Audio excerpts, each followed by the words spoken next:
नमस्कार, मैं हूं मोनिका जायसवाल और आप देख रहे हैं इंडिया न्यूज। और आइए बुलेटिन की शुरुआत करते हैं फटाफट खबरों के साथ। बजट पर चर्चा का जवाब देते हुए वित्त मंत्री निर्मला सीतारमण ने कहा, दुनिया के कई देशों में जहां कोरोना फिर से अपना प्रकोप दिखा रहा है, वहीं भारत में प्रधानमंत्री के नेतृत्व में हम कोरोना को मात देने में सफल हुए। वित्त मंत्री ने कहा, भारत में कोरोना का कंट्रोल की वजह से इकोनॉमी ने रफ्तार पकड़ी और हमने प्रधानमंत्री मोदी के लक्ष्य आत्मनिर्भर भारत की ओर एक कदम बढ़ाया। निर्मला सीतारमण ने कहा, इस बजट में महामारी के बीच भी मौके की तलाश की गई है। महामारी जैसी चुनौती भी सरकार को रिफॉर्म पर कदम उठाने से नहीं रोक सकी।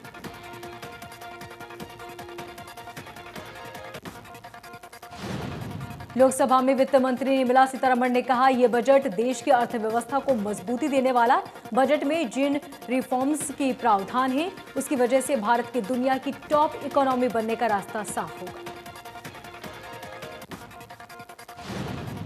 वित्त मंत्री ने कहा, महामारी के बावजूद देश आत्मनिर्भर बनेगा। यह बजट वो रास्ता है जिसकी वजह से दुनिया आत्मनिर्भर भारत की तरफ कदम बढ़ाएगी।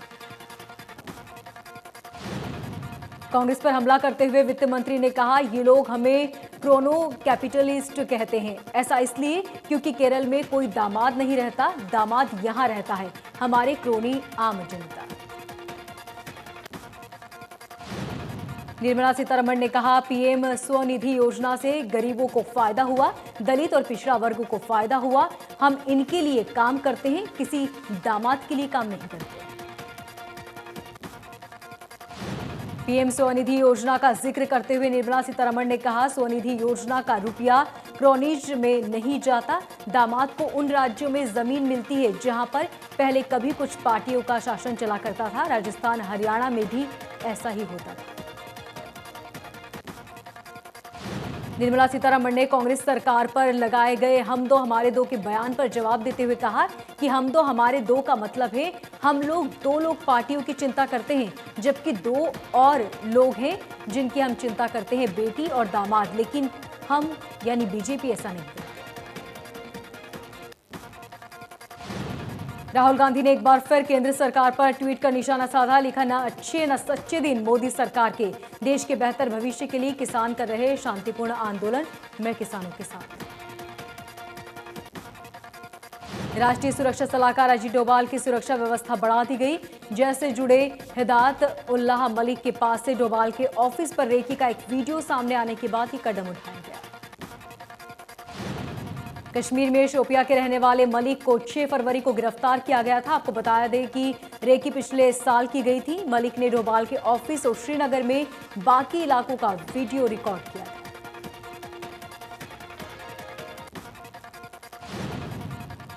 मलिक ने यह वीडियो अपने आकाओं को पाकिस्तान भेजा था, जिसकी जानकारी मिलने के बाद सुरक्षा एजेंसियां अलर्ट हुई। इसे लेकर एफआईआर भी दर्ज करा दी गई है।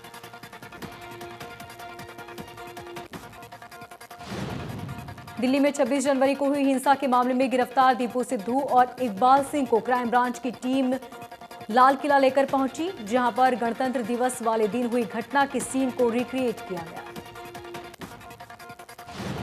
पूछताछ के दौरान दीप सिद्धू ने दावा किया कि वो भावुक होकर किसानों के साथ जुड़ गए थे। उसका जुड़ाव किसी कट्टरपंथी संगठन से नहीं, लेकिन वो तोड़फोड़ वाली विचारधारा में विश्वास करता है। बजट को लेकर सांसदों के साथ चर्चा के बाद मुख्यमंत्री मनोहर लाल ने कहा कि बजट में सांसदों की अपेक्षाएं और नए सुझाव सामने आए। हरियाणा में हम उन सुझावों पर अमल करेंगे। सीएम मनोहर लाल ने कहा कि बैठक में यह भी चर्चा की गई कि केंद्र के बजट से हरियाणा के लाभ के लिए हिस्सेदारी ज्यादा से ज्यादा कैसे बढ़ाई जाए। सांसदों की तरफ से अपने क्षेत्रों के बारे में तमाम अपेक्षाएं सामने रखी। किसान आंदोलन पर मुख्यमंत्री मनोहर लाल ने कहा कि केंद्र सरकार का एक मत है कि ये कृषि कानून किसानों के हक में है।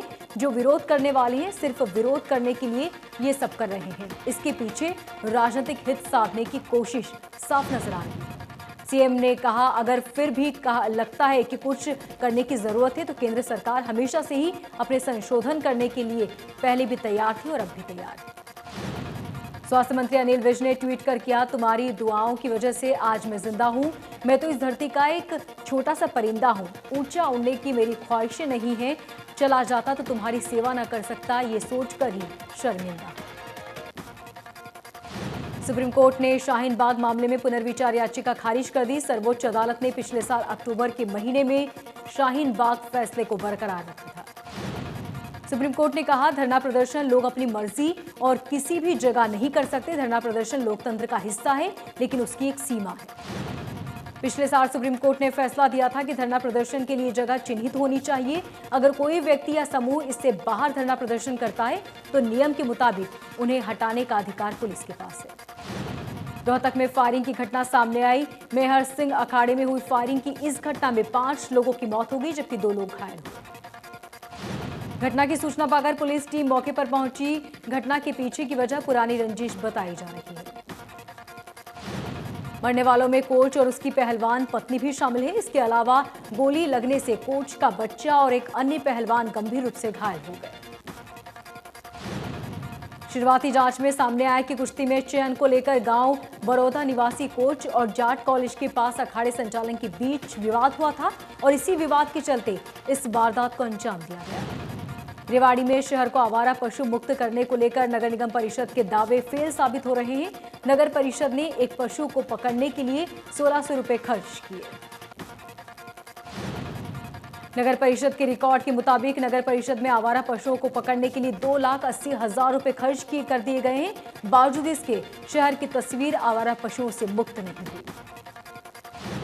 दिल्ली में मौसम का मिजाज बदला। ठंड से राहत मिलने के बीच दिल्ली एनसीआर में फिर घना कोहरा छाया। घने कोहरे की वजह से दिल्ली के कई हिस्सों में विजिबिलिटी घटकर 50 मीटर हो गई। मौसम विभाग के मुताबिक न्यूनतम तापमान 10 डिग्री सेल्सियस जबकि अधिकतम तापमान 27 डिग्री सेल्सियस दर्ज किया गया। दिल्ली की वायु गुणवत्ता खराब श्रेणी में पहुंच गई। केंद्रीय प्रदूषण नियंत्रण बोर्ड के आंकड़ों के मुताबिक एयर क्वालिटी इंडेक्स 300 के करीब है। सिरसा में कई दिनों के बाद घना कोहरा देखने को मिला। कोहरे के चलते जनजीवन पूरी तरह से प्रभावित हुआ। लोग घरों में दुबकने को मजबूर नजर आए।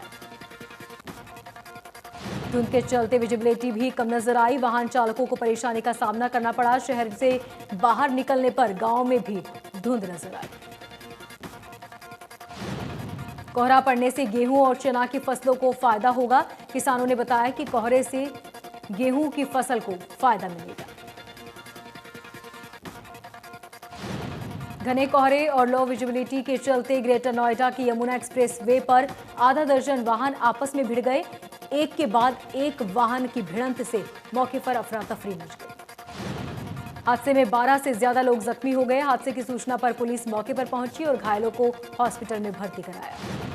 हादसे की सूचना पर पुलिस मौके पर पहुंची और सभी घायलों को इलाज के लिए भर्ती कराया गया। वाहनों में भिड़ने से यमुना एक्सप्रेस वे पर कई किलोमीटर का जाम लग गया। धुंध के चलते जिंद रोहतक रोड पर रोडवेज बस और ट्रक की भिड़ंत हो गई। हादसे में करीब 20 यात्री घायल हो गए।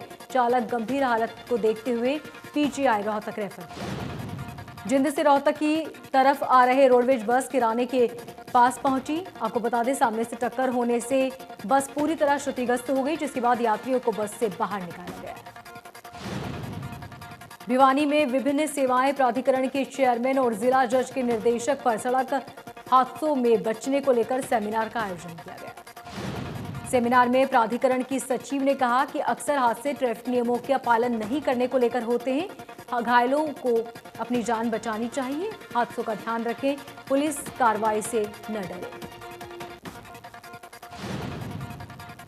सीजेएम ने कहा कि दोपहिया वाहन चालकों को हेलमेट का इस्तेमाल जरूर करना चाहिए ताकि हादसे होने पर सिर पर गंभीर चोट न लगे। नवाना में चोरों के हौसले बुलंद है। एक बार फिर 3 चोरों ने लाखों रुपए के सामान पर हाथ साफ किया। न्यू बस स्टैंड पर इलेक्ट्रॉनिक दुकान में चोरी की। जम्मू कश्मीर पुलिस ने कुलगाम जिले में पिछले साल 3 बीजेपी कार्यकर्ताओं की हत्या करने वाले संदिग्ध टीआरएफ के आतंकी जहूर अहमद उर्फ खालिद को गिरफ्तार कर लिया। बीजेपी कार्यकर्ताओं के साथ ही एक आतंकी ने गुड़गांव में एक पुलिसकर्मी की हत्या की थी। कश्मीर जोन के पुलिस महानिदेशक ने बताया कि पुलिस टीम को खुफिया जानकारी मिली थी कि एक आतंकी सावा इलाके में मौजूद है। कोरोना वायरस के खिलाफ देश में जंग अब भी जारी। कोरोना को हराने को लेकर देश में तेजी से वैक्सीन का टीकाकरण अभियान आगे बढ़ाया जा रहा है। स्वास्थ्य मंत्रालय के मुताबिक देश में अब तक 77,66,000 लोगों का कोरोना वैक्सीन का पहला डोज दिया गया। इसमें से 65,000 से ज्यादा कर्मचारी और 19 लाख फ्रंट लाइन वर्कर्स शामिल हैं।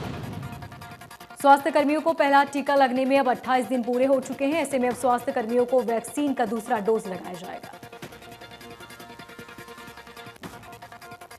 उत्तर भारत में भूकंप के तेज झटके महसूस किए गए। रात 10:30 बजे आए भूकंप में दिल्ली एनसीआर थर्राया। भूकंप का असर हरियाणा, राजस्थान और जम्मू कश्मीर में दिखा। भूकंप का केंद्र कजाकिस्तान था, जहां रिक्टर स्केल पर भूकंप की तीव्रता 6.3 मापी गई। भूकंप के बाद दिल्ली एनसीआर में लोग घरों से बाहर निकले। हाईराइट सोसाइटियों में भूकंप की दहशत साफ देखी गई। लोग घरों से बाहर निकलने को मजबूर हुए। वहीं सड़कों पर वाहन चला रहे लोग भी रुक गए। जानकारों का कहना है कि भूकंप की तीव्रता ज्यादा थी, लेकिन भूकंप के केंद्र से पता चलता है कि बड़ा नुकसान नहीं हुआ। चेन्नई में इंग्लैंड के खिलाफ जारी टेस्ट सीरीज के दूसरे मैच में टीम इंडिया मुश्किल स्थिति में है। टॉस जीतकर पहले बल्लेबाजी करने उतरी टीम इंडिया का खाता भी नहीं खुला कि शुभमन गिल की ग्रुप में पहला झटका लग गया। पहला विकेट जल्दी गिराने के बाद रोहित शर्मा और चेतेश्वर पुजारा ने पारी को संभालने की कोशिश की। दोनों ने दूसरे विकेट के लिए 85 रनों की जिम्मेदारी ली थी, जिसके बाद पुजारा और फिर कप्तान विराट कोहली आउट हो गए।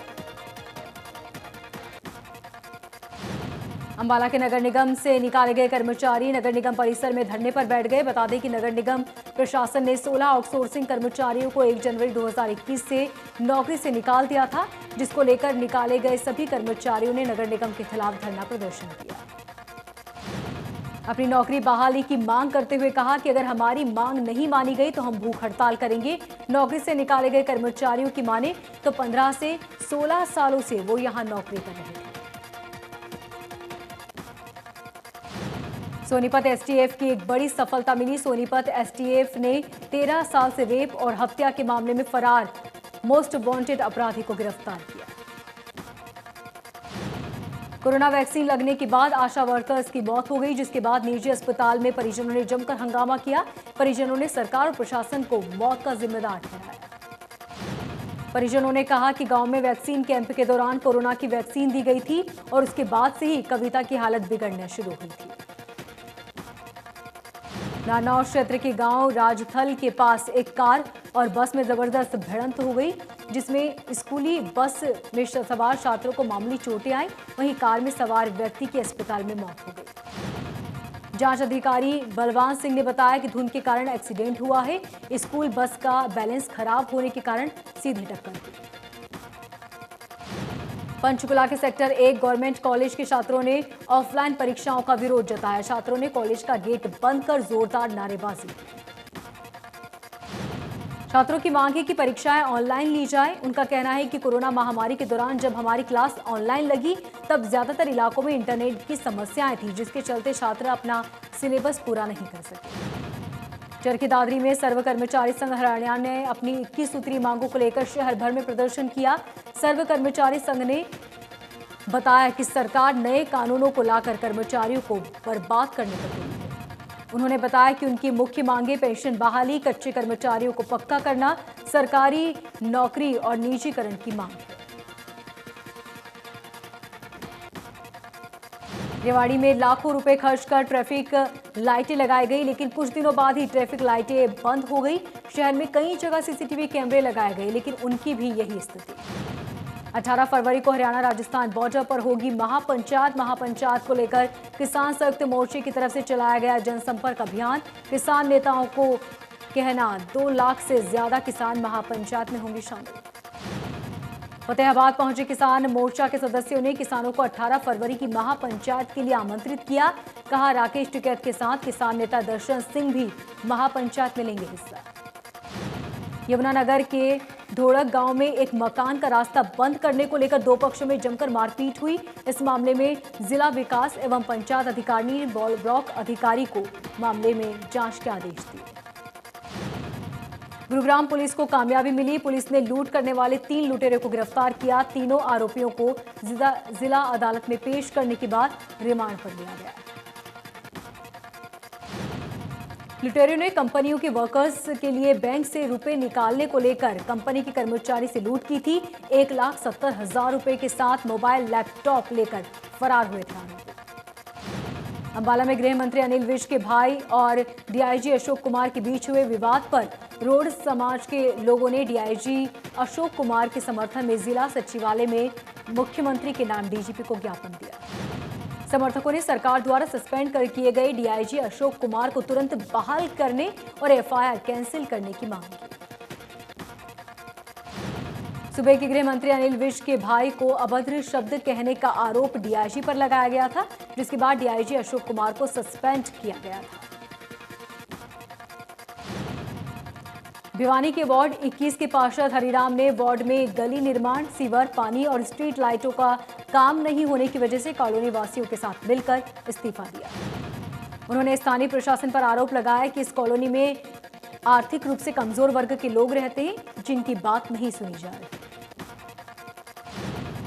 All India railway men's federation और नॉर्थ रेलवे मेंस यूनियन आगमन पर रेलवे मेंस यूनियन अंबाला की तीनों शाखाओं द्वारा अपनी मांगों को लेकर अंबाला छावनी रेलवे स्टेशन पर प्रदर्शन किया। एनएसयूआई ने रेलवे स्टेशन के बाहर सरकार के खिलाफ जमकर नारेबाजी कर अपनी भड़ास निकाली। यूनियन नेता अजय गौड़ ने कहा कि यह प्रदर्शन विशेष रूप से अपनी मांगों को लेकर है।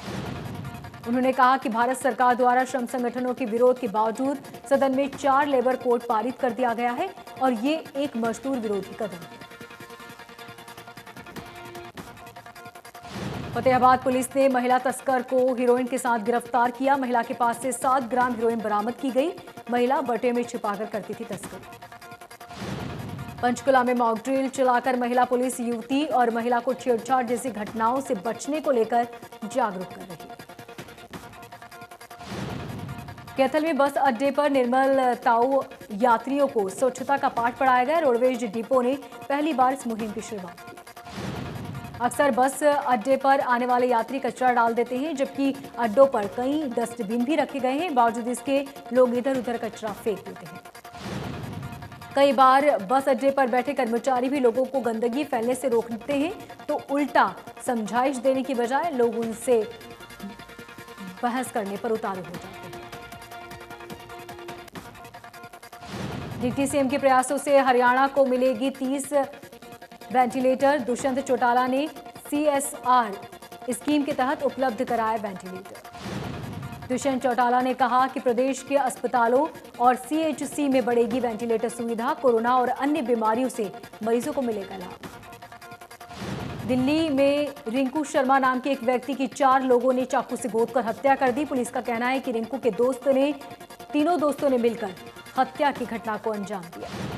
यह हत्या बर्थडे पार्टी में रेस्टोरेंट खोलने को लेकर हुए विवाद में हुई। पुलिस ने सभी आरोपियों को गिरफ्तार कर लिया। हालांकि पुलिस के दावे से उलट रिंकू के परिजनों का कहना है कि हत्या राम मंदिर के कारण हुई। पुलिस ने आरोपियों की पहचान मोहम्मद दानिश, मोहम्मद इस्लाम, जाहिद और मोहम्मद मेहताब के रूप में की है। रिंकू शर्मा की हत्या पर बीजेपी हमलावर है, लेकिन दिल्ली पुलिस कह रही है कि वारदात बर्थडे पार्टी के दौरान हुई। दिल्ली पुलिस ने 4 आरोपियों को गिरफ्तार किया। तफ्तीश शुरू की गई है, जबकि पहले से राजनीतिक तनातनी की तलवारें भी बन चुकी है। करनाल में 2 गुटों में झगड़े के बाद हालात तनावपूर्ण हो गए। वहीं पुलिस ने 3 आरोपियों को गिरफ्तार किया। गुरुवार को एक समुदाय ने दूसरे समुदाय के घर में जाकर तोड़फोड़ की और वहां खड़ी 2 मोटरसाइकिल जला दी, 5 मोटरसाइकिल तोड़ दी। मामले की गंभीरता को देखते हुए पुलिस मौके पर पहुंची और आरोपियों को से पूछताछ शुरू की।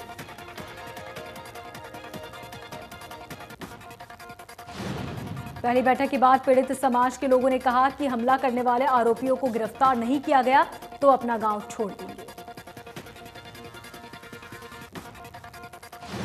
तोशाम में एक दुकान में खड़े मोटरसाइकिल के बैग से एक व्यक्ति ने 2.5 लाख रुपए निकाल लिए।